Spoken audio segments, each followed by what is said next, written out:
Welcome, Symphony, to a symphonic note for Sanguine Arch, Vampire the Masquerade, Symphony's very first Vampire the Masquerade campaign.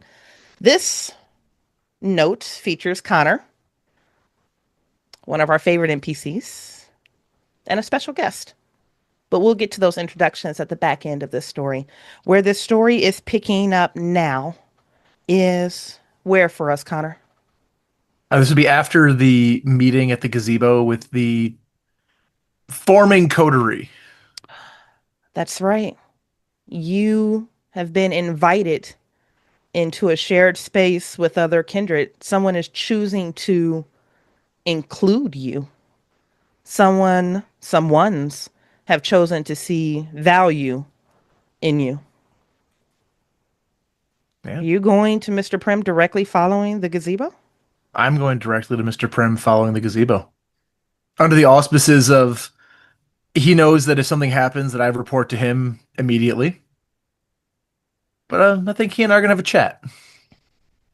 Noted. I'm curious for you, Mr. Primm.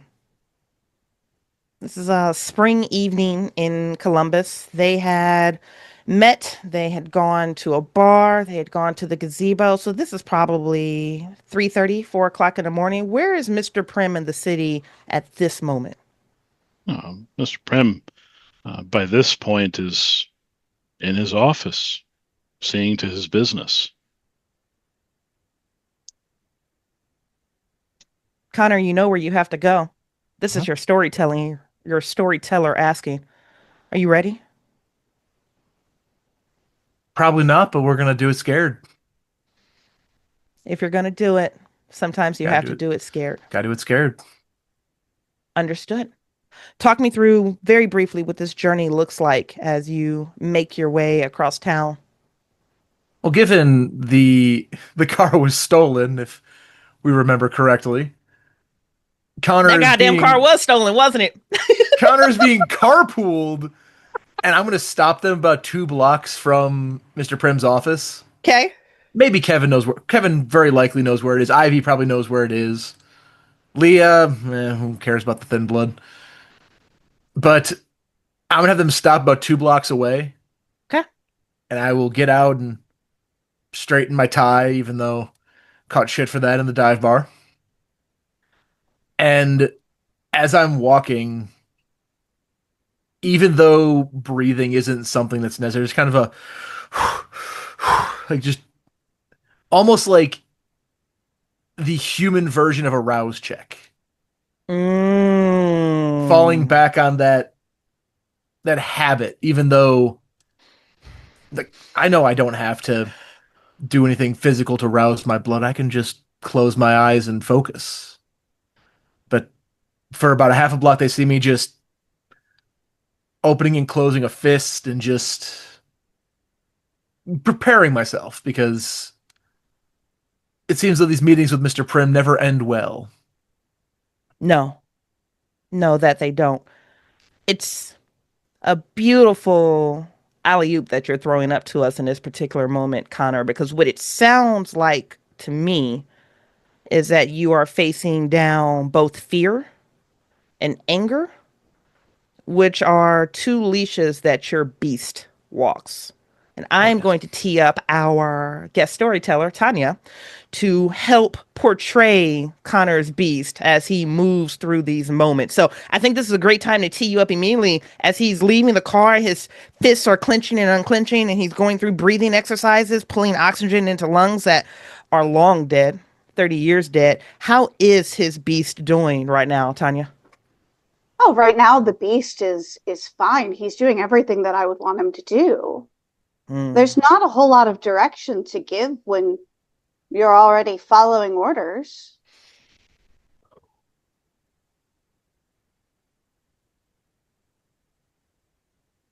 Connor, you know the floor that you have to go to? Mm-hmm. That Uh, trip up the elevator just feels so damned long. Right as the doors disengage, you hear that wisp and the metal pulls apart. I am curious. What do you fear most happening out of this upcoming encounter?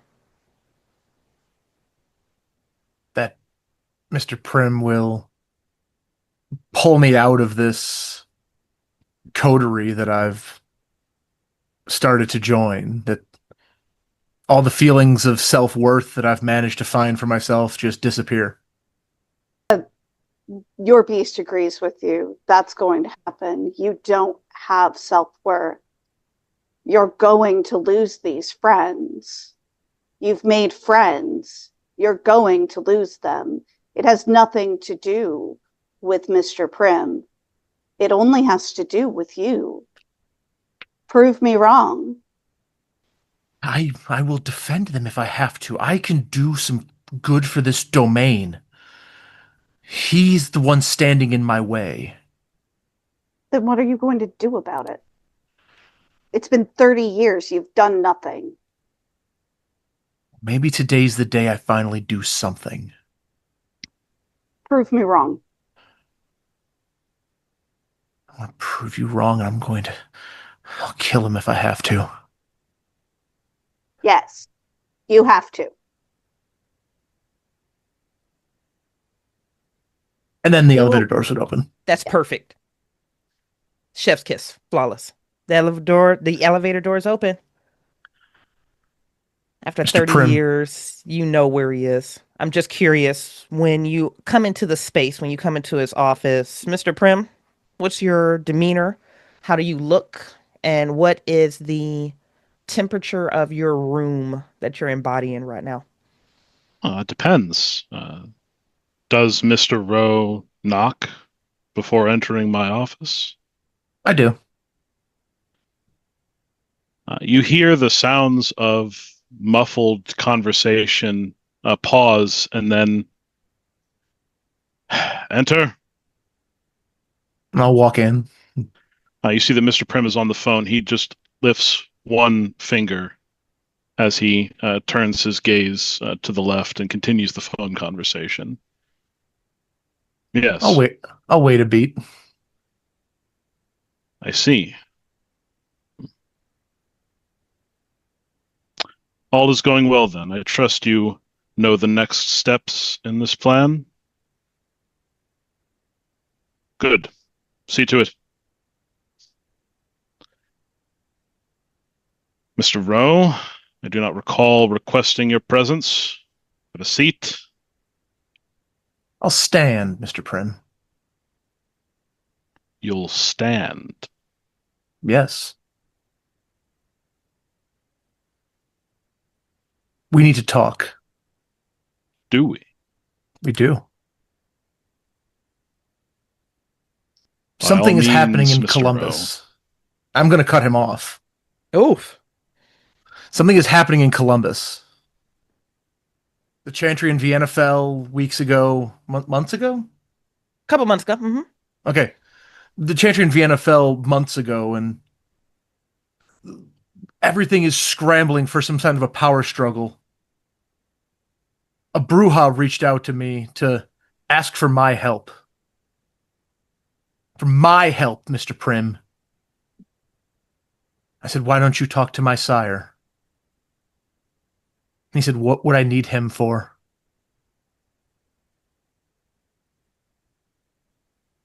A Bruja asked you for help. No wonder you stink of alcohol and failure. What is it Sometimes to get something done, you have to go some places that aren't exactly the most savory places. I'm here, aren't I?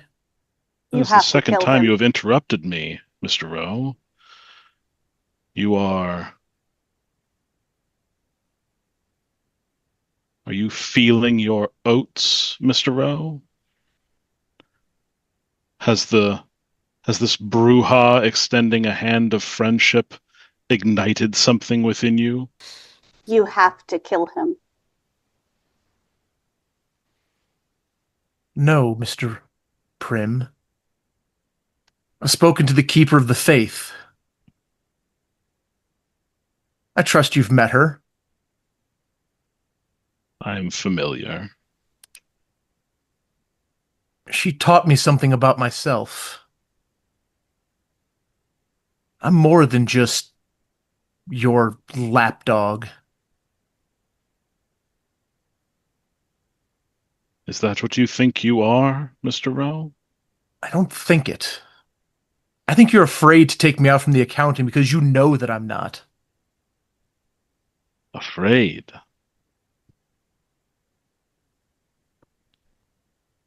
Do you remember what you said to me 30 years ago?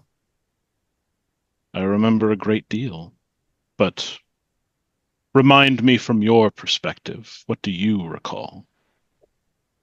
I recall you came to a young man who had everything to lose and plucked him off the street and changed his life. You took everything that that man had, and all you said to me was that you were going to change it.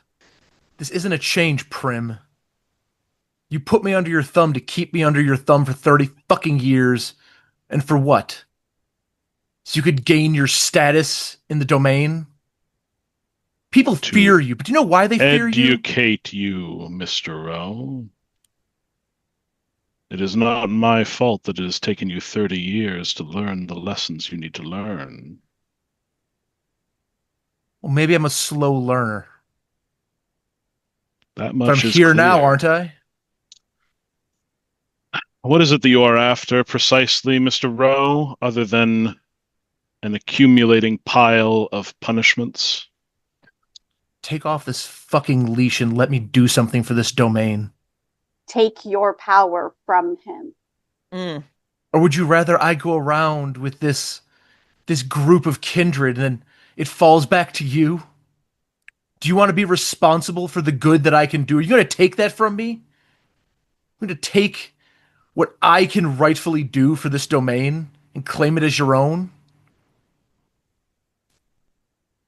You're not a sire. You're a bully. And Mr. maybe Rowe, kicking me for the last 30 years has made you feel strong. But sometimes when you kick a dog hard enough, it's going to bite back.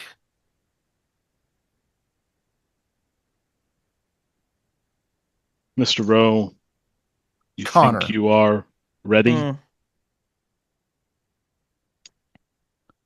You And think Do you I think the know I'm ready. senator escaped my notice, Mr. Rowe? Oof.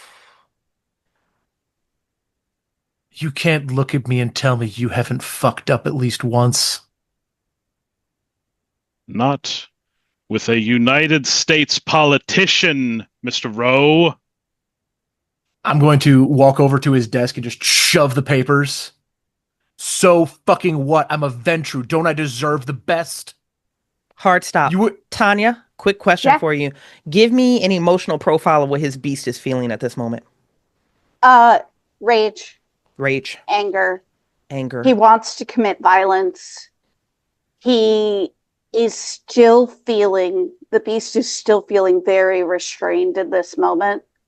It's obvious that he wants to do more, but maybe is a little afraid. Maybe Mr. Primm's beast is just a little bit more powerful, and so he's still keeping that control, but barely. But barely. So as papers and pens and files and pencil holders fly across the table, they crash into the walls, they crash into that ant farm, your coveted ant farm, Mr. Primm. I'm curious to ask Connor's beast, how close are you to full release? How close are you to, they call it frenzy. I'm sure you have a different word for it. Freedom. Freedom. How close are you to freedom? Fairly. But I think that it takes just a little more to really let the beast run at this point. We're still mostly in words and almost temper tantrums. Gentlemen, Mr. Primm, your desk has just been cleared. Temper tantrum may be an appropriate word, or this could be something different. Rowe. Connor. Your behavior this evening is... Say my fucking name.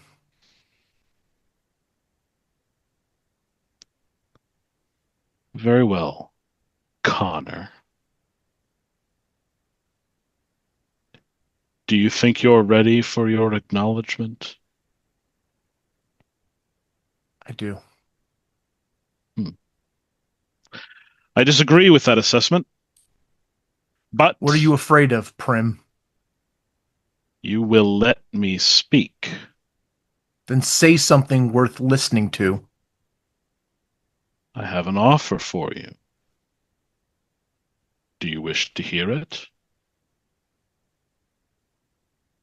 Go ahead. I will admit the possibility that I have been overly harsh in my education of you, and that I have taken perhaps too long to arrange your acknowledgement. If you chafe so much under my guidance, I'll propose this.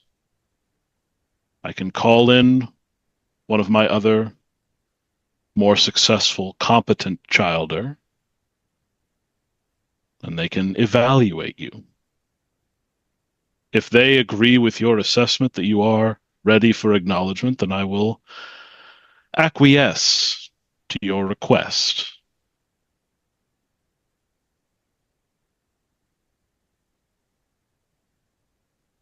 Call them. Well, it is perhaps serendipitous timing, Mr. Rowe. One of my other childer is actually here this evening visiting me from Daytona, the keeper of Daytona.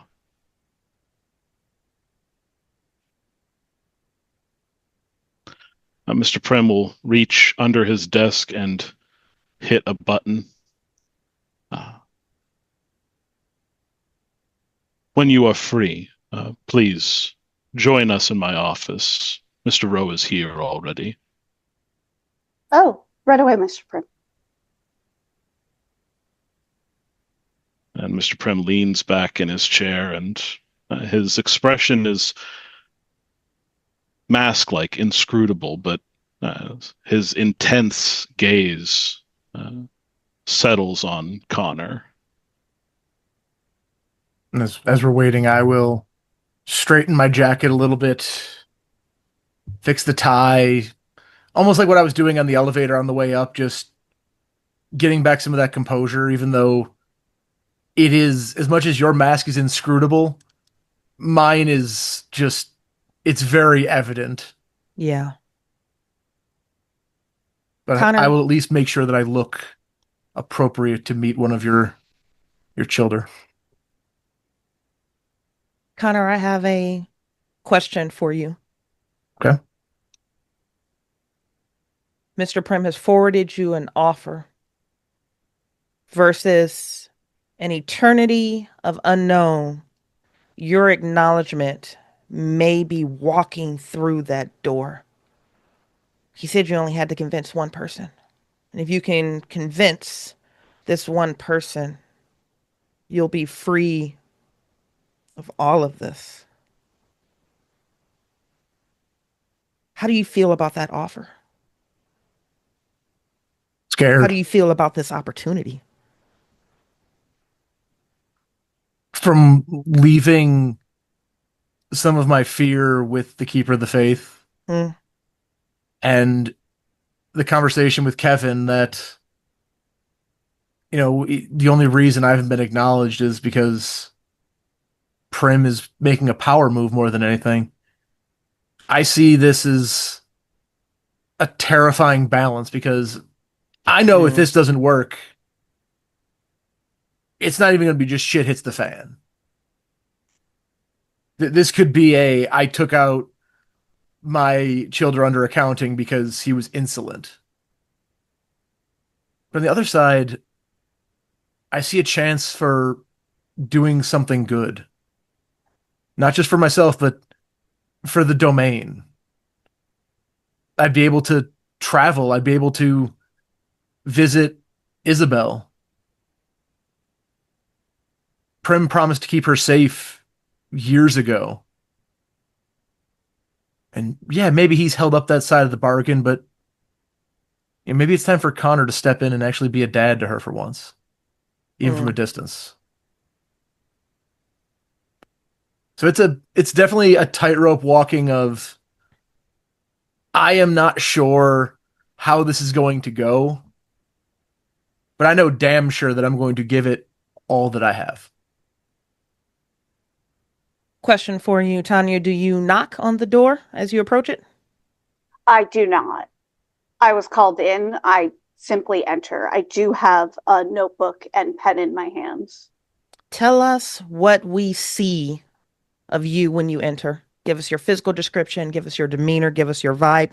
Introduce yourself to us. When she walks in, she's very professional. However, also a little flashy.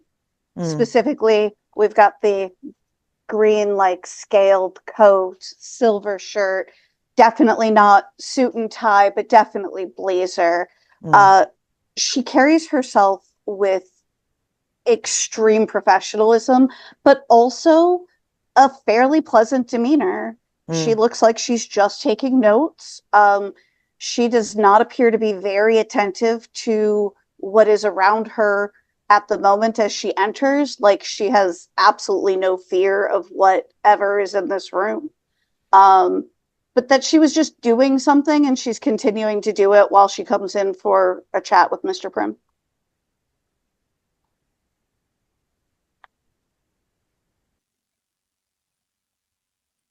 Ah, thank you for joining us, Isabel. Of course. Connor, meet my other child, or your broodmate. This is Isabel Primm, Keeper of Daytona. It's a pleasure to see you again. Connor, as this introduction is made, as Isabel looks to you in greeting, you don't have to throw a chop with me. We don't have to cross this against your awareness. We don't have to cross this against your wits. We don't have to cross this against anything, because a father recognizes something in his child's eyes. And that cold intensity that you remember from 30 years ago is absolutely present, hovering, and exacting in this woman's face. And looking at her and looking through her, you recognize that she has that similar thing that Mr. Primm put in both of you. You're a beast, because the two of you belong to him.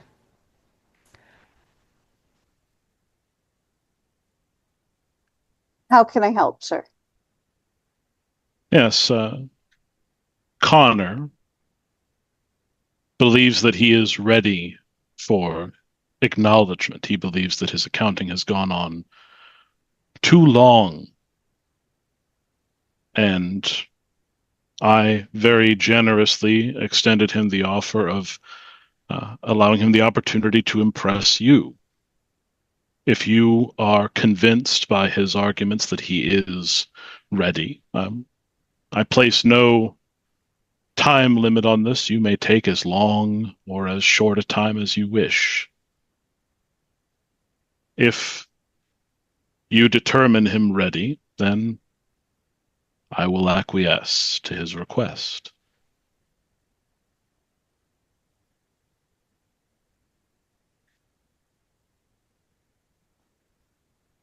I assume that we are here because we'd like to at least get this started now.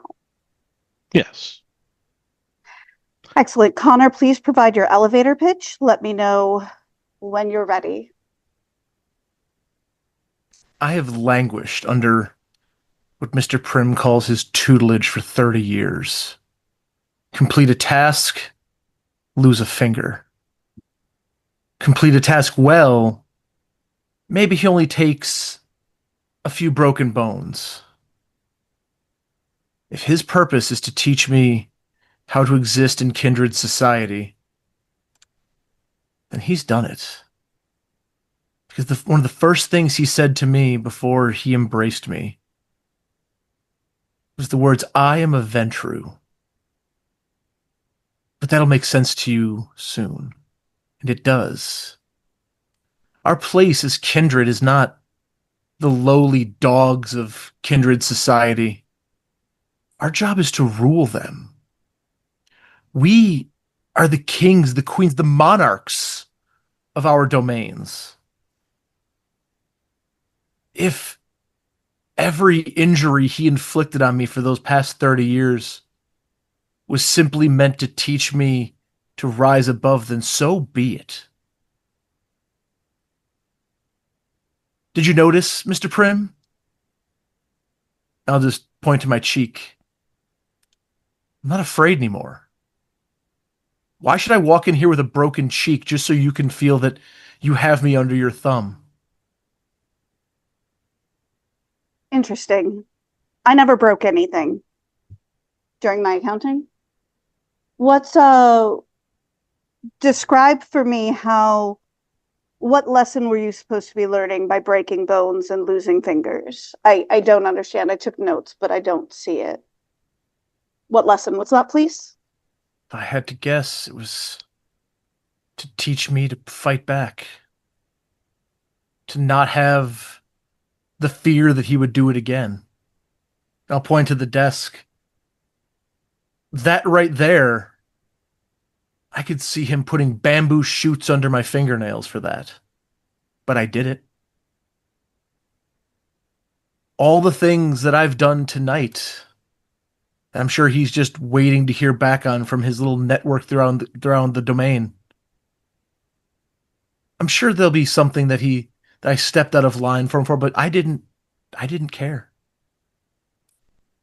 Because as much as he wants me to be his dog on a leash, I'm ready to take that leash out of his hands and be my own dog. But not just, I'm ready because if every broken finger was meant to teach me pain, teach me humility, it made me realize that this vitae coursing through my body is stronger than that.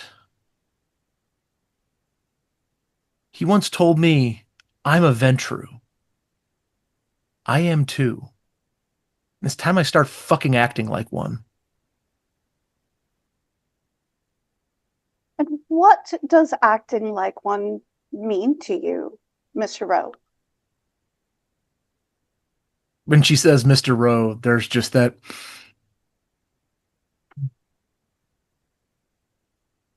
It means taking my proper place in charge.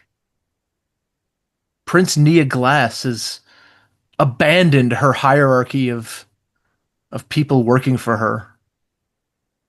Taking a role in the domain where people could acknowledge that I'm not just the scandal of Columbus. That's right, Mr. Primm. You know that's what they call me on the streets. They are wise to keep such words to the streets. Or what? It'll come back on you? No. Yes, that's how the accounting works. I thought you were a Ventru, Mr. Primm. Wouldn't you take care of that yourself? People speaking unwisely, attempting to insinuate scandal where none exists, that is a problem for the people spreading misinformation. The consequences of that careless speech would come down on them. I would make sure of it. But yet it hasn't. Just tonight, I sat in a dive bar with a thin blood. Yes, Ew. the halls of politics indeed, Mr. Rowe.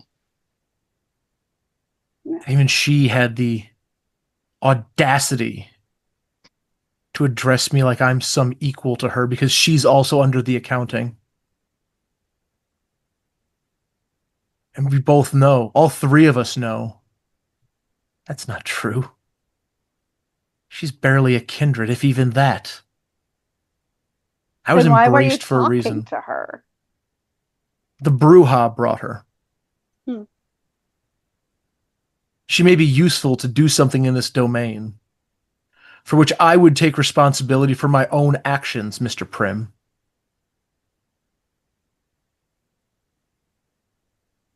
You crave responsibility, is that it? I crave what's rightfully mine. I crave my own consciousness, my own identity. I crave the power that you took from me 30 years ago. And I'll turn to Isabel as I say that and just,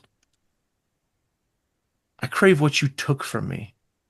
You promised me a deal 30 years ago, Yes, and I and kept you to that deal. broke it. You broke that deal, Primm. In what way? You told me you would keep her safe, and now what? She's under your thumb? Oh, hello. No. No. I'm the keeper of Daytona, Florida. I've been out of the accounting for years, Mr. Rowe. Let's be clear about something. Let's be crystal clear. I'm aware of the deal that you made with Mr. Primm. And because of that deal, I had the finest boarding schools, private tutors. I went to Harvard. Did you know that? I didn't know that. After achieving my MBA, I was embraced.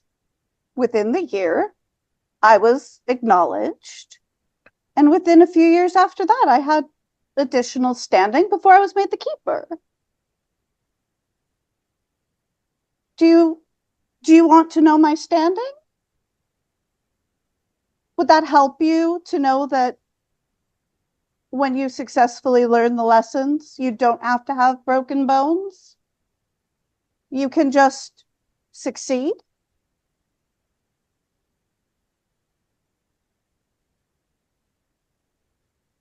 Keeper Primm, the storyteller, is deeply curious to know your standing.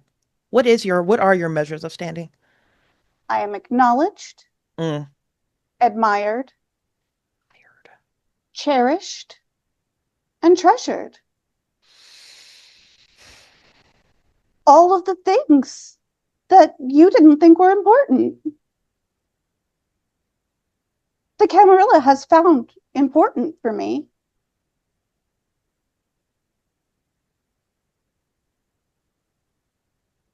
Mr. Rowe, when we made our agreement, I gave you my word that Isabel would be safe and receive the best opportunities that I could provide. Did you really think that I would find it sufficient to see her be a struggling nurse in New Jersey? Ew. Mm. Is that how much you think my word is worth, Mr. Rowe? And I'm just going to cock back and just try to punch Primm in the face. Which one? Oh, Mister. God. Oh, God. That question. Mister. Oh, God, that question Mr. hurt. Primm leans in. He doesn't flinch or show any hesitation or fear. He's more than ready to allow you to strike him. I will strike him as hard as I can. With that second pip in strength now, Bridgett. Oh, it's so good. It's so good, but no potence yet. I know. We're in mediation for combat unless you guys tell me we're actually going to chops. It sounds like from what I'm hearing, mediation is what's happening anyway, so we're good. I'm just going to punch him in the face as hard as I can. There's a dull thud as fist hits flesh. His head shifts slightly with the impact, but he appears unbothered. She takes notes. And Are the you storyteller done, has to Mr. Rowe? ask. Oh, sorry, Ryan, go ahead. Are you done, Mr. Rowe?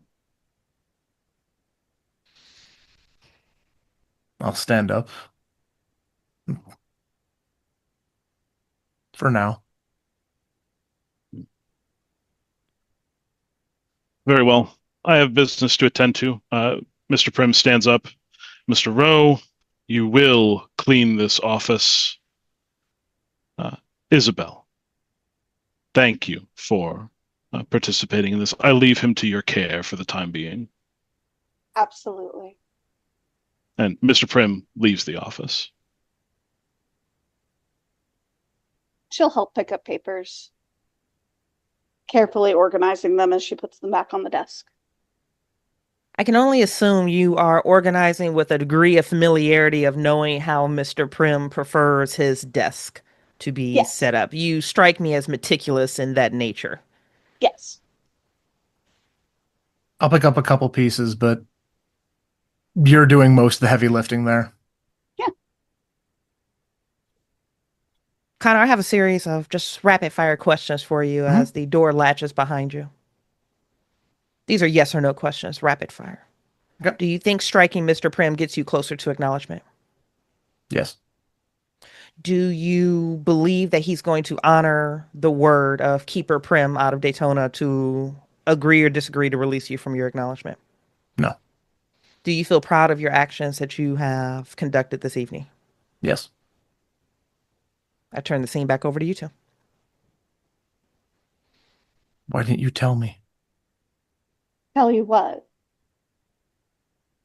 Everything I did those 30 years ago was for you. Was it? She sets down some papers. I'm not going to sit here and say that I'm a perfect person or that I did everything perfect. Oh, good. But I tried. I did my best with what I had. You think I was happy when your mother left? Did you ever follow up on that? I tried. Hmm. But he wouldn't let me. I hired a private investigator. Do you want to know what happened to your wife? That part of my life is behind me now. At least you're making some good decisions.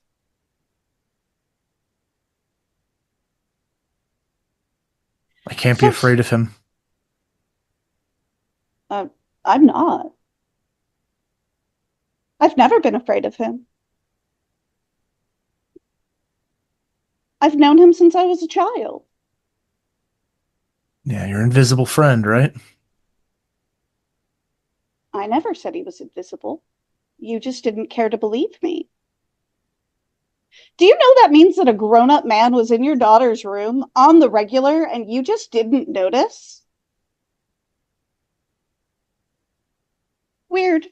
You see that fist just clenching. Hey, Ryan, how's his beast right now? Oh, it's furious.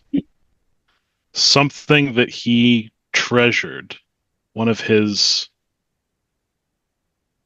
not just a memory, a dream, a possession, something that he imagined safe and away is taken from him. Perverted, tainted, unacceptable. I'm gonna punch Ryan, the wall. I deeply appreciate that particular articulation because as I am looking over Connor's sheet, one of his touchstones is his adult daughter. I'm going to lean with you and say that touchstone has officially been ruined. Is that an accurate depiction on how you're viewing this situation? Yeah, I'd agree.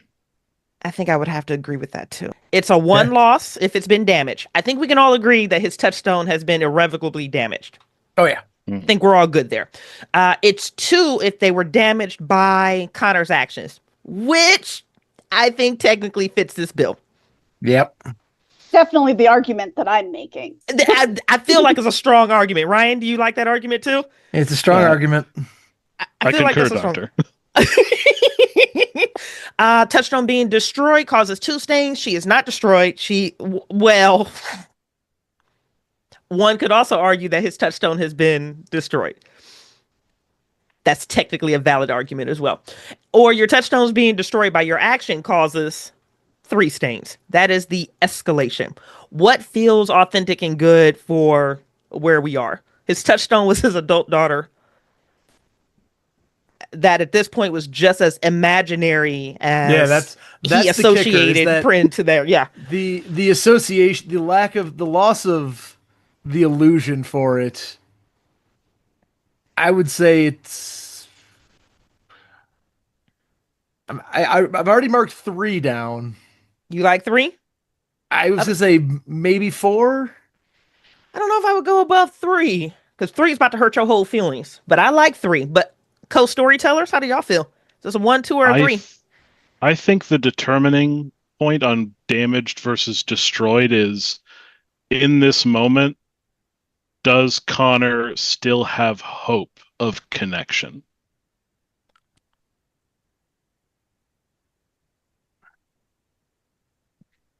Oh God.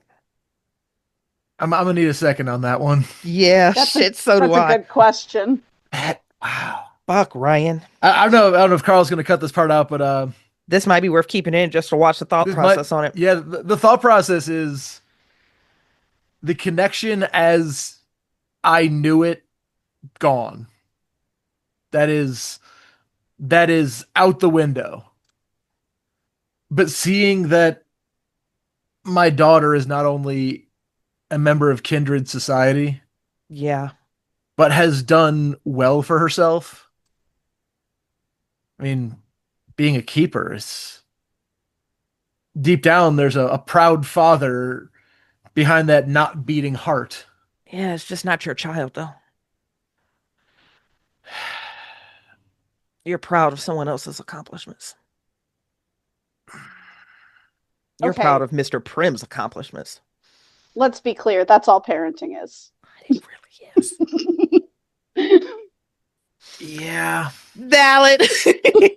I almost want to grab like the happy sad die and see what that thing says. Because I can see a case for both sides of this, and I really don't want to be the one to make that decision. No. And here's the beautiful thing is we have 2 other storytellers on the call right now who can help.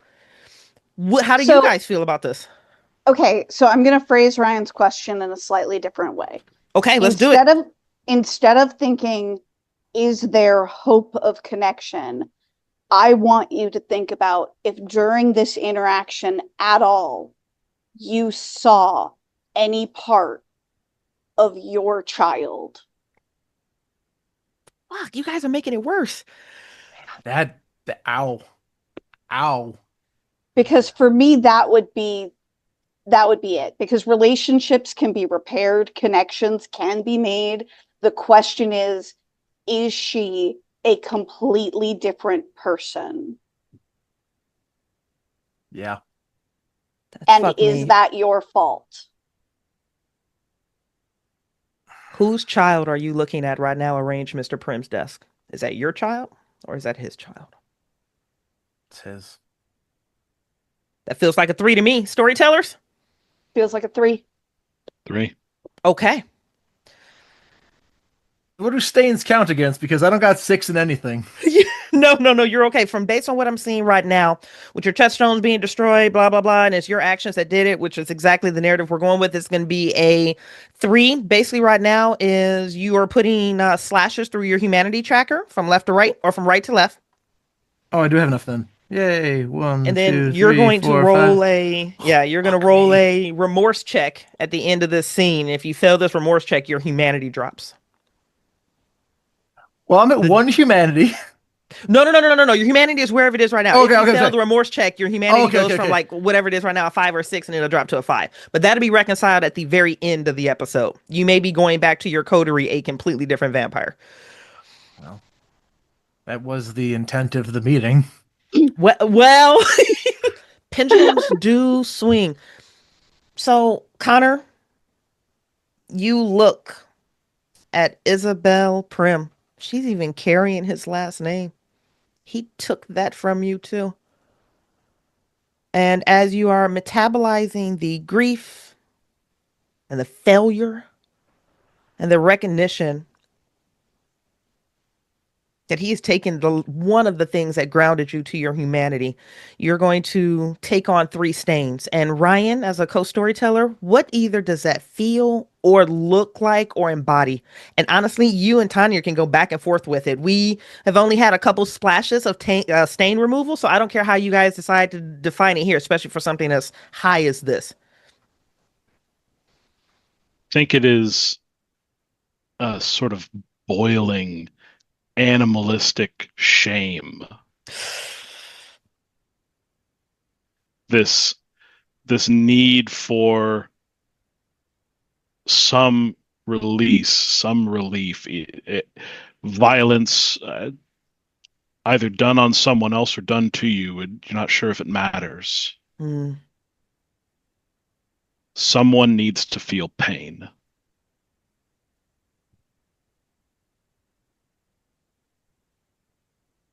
I would go in that line of thought that it would be Mr. Primm or self, specifically because that's where this fury, that's where this anger could be directed. But Mr. Primm's not here. So there's this almost feeling of emptiness, hopelessness, as you can't even find that to fight against. He just left.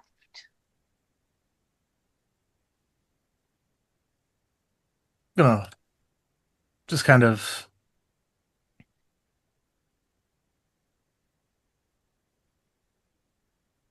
I'm gonna take one step toward the door as if to chase Primm. And then I'm going to flip his desk. I just got that sorted. Look. You did that once before. I just got it sorted and you flipped it?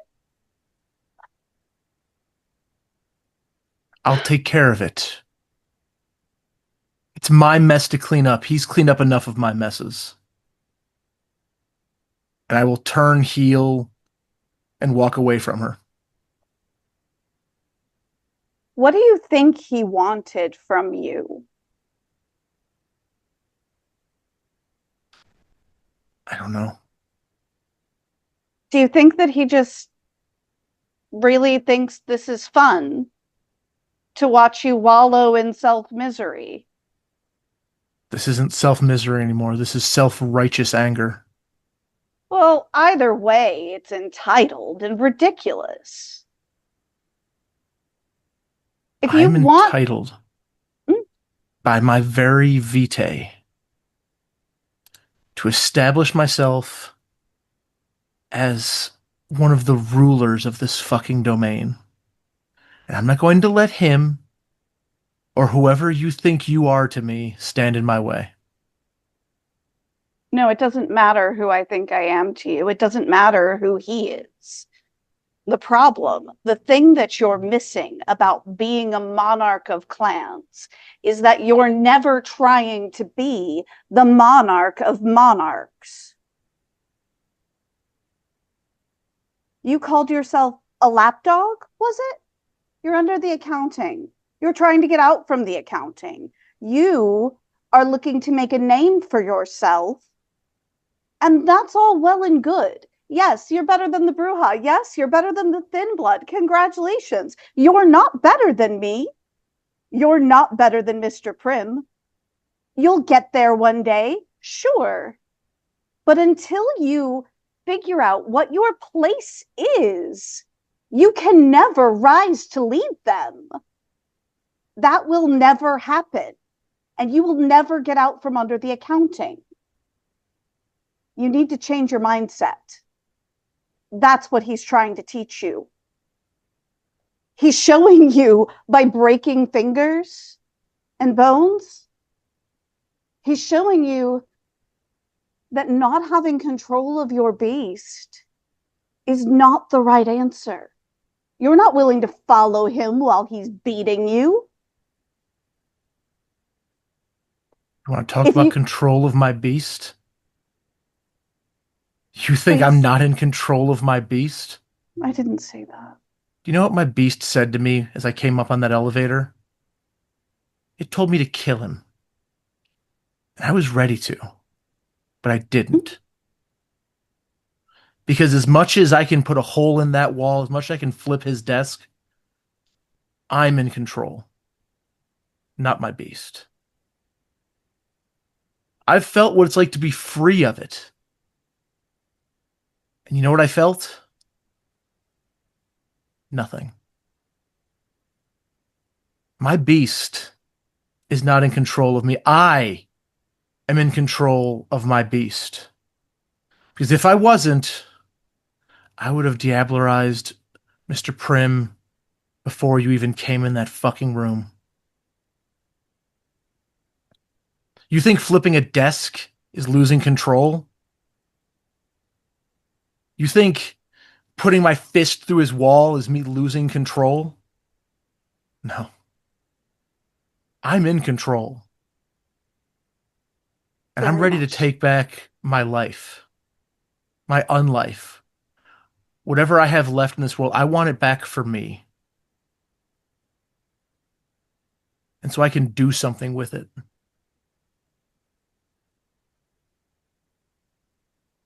What happens if he lets you out from under the accounting?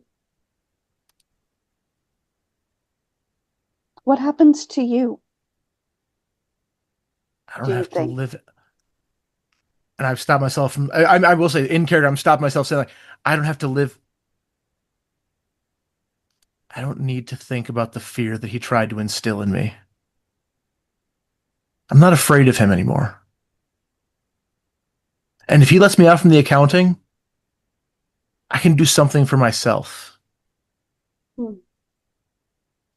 I could work with this coterie to find out what the hell is happening in Columbus. And maybe we do something, maybe we don't. But it would be a decision made for me, not for him. I would have my life back. And maybe my life amounts to nothing. Maybe I don't get to be the keeper of Columbus. Maybe sitting here listening to what he did to you, maybe I don't end up like you. But I'm not like you. Because you know what I can do that you can't? I can be better than you. I can be better than the man that I was when I walked away from you 30 years ago. And I'm going to. I'm going to be that better man, whether you like it or not, whether he likes it or not. Go ahead, tell him I'm not ready. Give him your little notepad and say he's not in control of his beast. He's too immature for this. Go ahead. You know you want to. I don't think that you should ever posit to know what I want, then or now.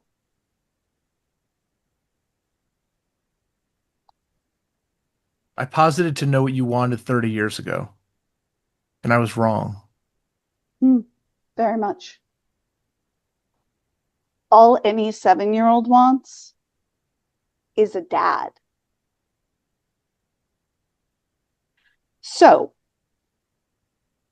let's take a moment here and think about this, because you have been posited an opportunity and you are saying how you are a Ventru, a king among men. I've never met a Ventru, not under the accounting, that didn't take a deal when it was offered and it was good. I would rather you be acknowledged. It is in part because I think that you're impulsive, but it's also because I think that after 30 years, you should succeed or fail on your own merit and stop dragging Daddy's name through the mud. That hurt. I am quite done with this conversation, Mr. Rowe. Please leave my space. I was invited. I suppose I'll be seeing you then, Miss Primm. You're welcome in Daytona. I'll be sure to write. And I'll turn heel and walk out the door. Isabel, for the most part, straightens herself out, gets her self-centered and more composed. She writes the desk and definitely reorganizes it the way that it will be appreciated and wanted. At the end of the day, though, she is going to recommend acknowledgement for Mr. Rowe, primarily not necessarily because she believes he is ready, but because at this point he has learned the lessons that he is going to learn in this setting. And now he needs to either succeed or fail on his own name. Flawless. How much, in your estimation, do you think he is still lying to himself? Quite a bit. He has no concept of the lessons that you've attempted to teach him. He is only seeing things on a very surface level, and that shows a lack of depth of character.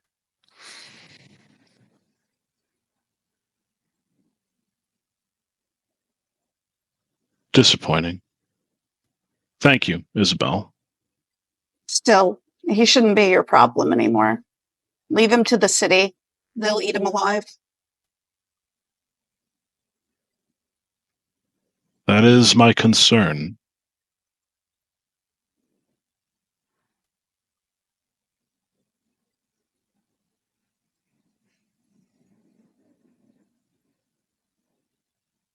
You're too kind to the unfortunate.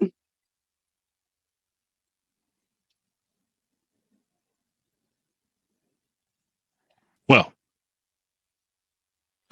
perhaps it is in my nature.